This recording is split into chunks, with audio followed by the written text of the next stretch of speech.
문을 영화에서처럼 발로 찬다고 해서 열리지 않습니다. 특히 이런 방화문은 절대 안 열립니다. 절대 발로 차보지 마세요. 안 열립니다. 안 돼요.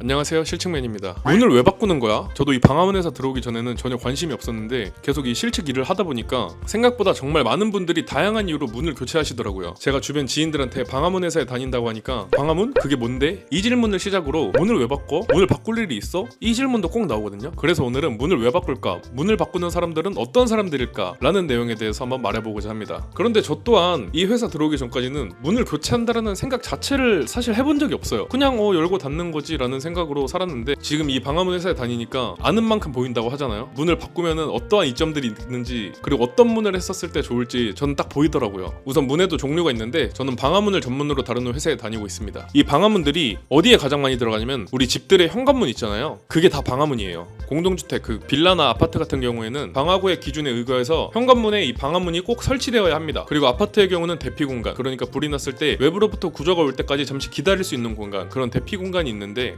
거기에도 방화문이 들어가야 돼요. 그리고 보일러실이나 계단실 이런 곳에도 방화문이 설치되고 있습니다. 이 중에서도 고객님들이 가장 많이 의뢰를 주시는 게 당연히 현관문입니다. 이 일을 시작하고 나서 몰랐는데 정말 많은 분들이 문을 교체하고 계시더라고요. 그래서 오늘의 주제는 과연 어떤 사람들이 어떤 상황에서 방화문 시공을 의뢰할까입니다. 첫 번째는 가장 많은 케이스 중 하나인데요. 살던 집을 리모델링 하거나 새로 집을 사서 들어갈 때 리모델링을 싹 하고 들어갈 때 벽지나 장판, 바닥 타일, 화장실 타일 이런 것도 싹 다 하면서 문도 교체하시는 경우, 그 인테리어 현장을 저희가 실측을 많이 갑니다. 집을 리모델링 한다는 뜻은 건물도 그만큼 연식이 있다는 뜻일 텐데 그러면 당연히 문도 오래됐겠죠? 왜냐하면 대부분은 건물이 처음 준공될 때 시공되었던 문을 쭉 쓰시기 때문입니다. 두 번째로는 이것도 리모델링 현장이랑 비슷하게 가장 많은 케이스 중 하나인데 문이 제대로 안 닫히는 경우예요. 사실 근데 이런 경우는 너무 흔하잖아요. 지금도 어렵지 않게 찾아볼 수 있는 분들이 이런 분들이 있어요. 손잡이를 잡고 살짝 힘을 줘서 든 다음에 어깨로 밀면서 이렇게 문을 닫아야 된다거나 아니면 발로 문 밑부분을 밀면서 닫아야 된다거나 안에서 닫을 때도 손잡이를 닫고 당긴 상태에서 도어락이 잠길 때까지 기다렸다가 손을 놔야 된다거나 이런 경우들은 정말 어렵지 않게 찾아볼 수 있습니다. 그게 왜 그러냐면 이렇게 문이 있고 문틀이 있잖아요. 그런데 연식이 오래돼서 문틀의 힌지 쪽에 힘이 좀 빠져서 문이 좀 기울어진다거나 아니면 바람이나 비나 날씨의 영향을 받아서 조금 부식이 조금 일어났다거나 아니면 문틀과 문의 사이즈를 이상하게 측정해서 제작된 경우, 이런 경우도 간혹 있습니다. 이렇게 되면은 그 틈 사이로 바람은 당연하고 벌레도 들어올 수도 있고 이런 경우들이 이제 옛날에 지어진 경우에는 꽤 많아요. 왜냐면 몇십 년 전에 만들어졌던 문하고 지금의 문하고 당연히 다를 거잖아요. 그런 차이들이 있을 수밖에 없습니다. 그래서 만약 요즘 제작되는 방화문으로 현관문을 교체하시면 그런 문제들은 일정 수준 이상 해결된다고 봐야죠. 저희 회사는 문틀과 문을 최대한 개폐가 잘 되게, 그러니까 틈이 최대한 없게 그렇게 발주를 넣고 있고 시공도 그렇게 하고 있고요. 문과 문틀 사이에 이제 고무 패킹 같은 것도 잘 이렇게 시공을 하고 수직 수평은 당연히 잘 맞추고요. 저희한테 교체하신 분들은 문도 부드럽게 잘 닫히고 바람도 잘 안 들어오고 만족도가 높으십니다. 이게 문을 모르면 모르는 건데 그 불편함을 한번 겪으면 어쩔 수가 없는 것 같더라고요. 세 번째는 강제 개폐된 곳인데요. 이 케이스도 은근 많습니다. 강제 개폐는 말 그대로 외부에서 문을 강제로 열어야 되는 상황이 발생해서 문을 연 건데 그렇게 되면 이게 다 문과 문틀이 파손되었을 테니까 당연히 교체를 해야 되겠죠. 그래서 저희한테 의뢰를 주시는 건데 어떻게 해야지 강제 개폐를 당하나 싶었는데 생각보다 상황이 엄청 다양했습니다. 예를 들어서 잠깐 쓰레기 버리러 나갔는데 아기가 이렇게 손잡이 이렇게 막 만지다가 손잡이 문을 잠가버린 거예요. 그런 경우도 있었고 제일 많은 게 이제 도어락 자체가 고장나가지고 비밀번호를 알맞게 눌렀는데도 안 열린다거나 아니면 도어락 자체가 먹통이 됐다거나 이런 경우에는 어쩔 수가 없이 강제 개폐를 해야 되고, 그리고 어떤 분은 연락이 안 돼서 집에서 사고 생긴 줄 알고 신고를 했는데 강제 개폐를 하고 보니까 그냥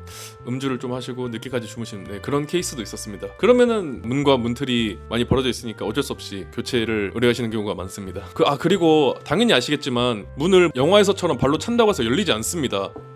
특히 이런 방화문은 절대 안 열립니다. 내 발이 다치면 다쳤지 문 절대 안 열립니다. 빠루로 이렇게 벌리거나 유압기계 같은 걸로 뜯어내거나 그래야 열립니다. 문이 절대 발로 차보지 마세요. 안 열립니다. 안 돼요. 네 번째도 은근 꽤 있는 케이스인데 문의 디자인이 마음에 안 들어서 교체하시는 분도 꽤 계십니다. 그러니까 밖에서 봤을 때나 아니면 안에서 봤을 때나 문이 이렇게 있으면은 주변에도 벽지나 이렇게 천장이나 이렇게 조화가 있을 거 아닙니까? 그때 문이 좀 마음에 안 드는 거죠. 왜냐면은 문은 교체를 잘 안 하니까요. 벽지나 장판보다 게스트하우스나 이런 거 같이 손님 손님들의 왕복이 잦은 곳을 운영하시는 분들은 그런 것들도 고려하셔가지고 문 교체를 의뢰하시는 경우도 꽤 많습니다. 이 문이라는 게 하루에 최소 한 번은 무조건 마주를 하잖아요. 내부 공간과 외부 공간을 분리해주는 거기도 하고, 그러다 보니까 좀 신경 쓰시는 분들이 꽤 많으신 것 같더라고요. 그런 분들은 이제 현재 문은 좀 만족이 안 되셔서 좀 더 완벽함을 추구하실 때 저희한테 의뢰를 주시기도 하십니다. 다섯 번째는 방화구획 기준이나 건축 기준을 잘 몰라서 방화문을 잘못 설치한 케이스입니다. 이게 왜 이러냐면, 문을 바꿀 때 저희 같은 방화문 전문 업체에다 맡기면은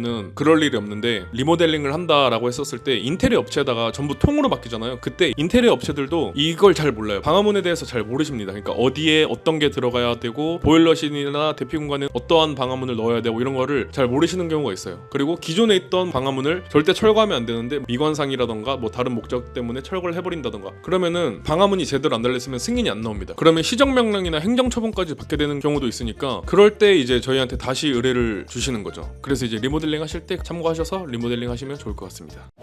더 특이한 케이스들도 많지만 이 5가지 정도가 가장 대표적인 케이스였고요. 오늘 영상이 좀 참고가 되었으면 좋겠고, 혹시 앞선 5가지 상황 중에 해당되시는 분들은 방화문 교체하신다면 일단 문에 신경 쓸 일이 없어지고 딱 한 번만 교체하시면 엄청 오래 사용하실 수 있으니까 크게 부담 가지지 않아도 될 것 같습니다. 네, 이번 영상은 여기까지고 끝까지 시청해주셔서 감사합니다.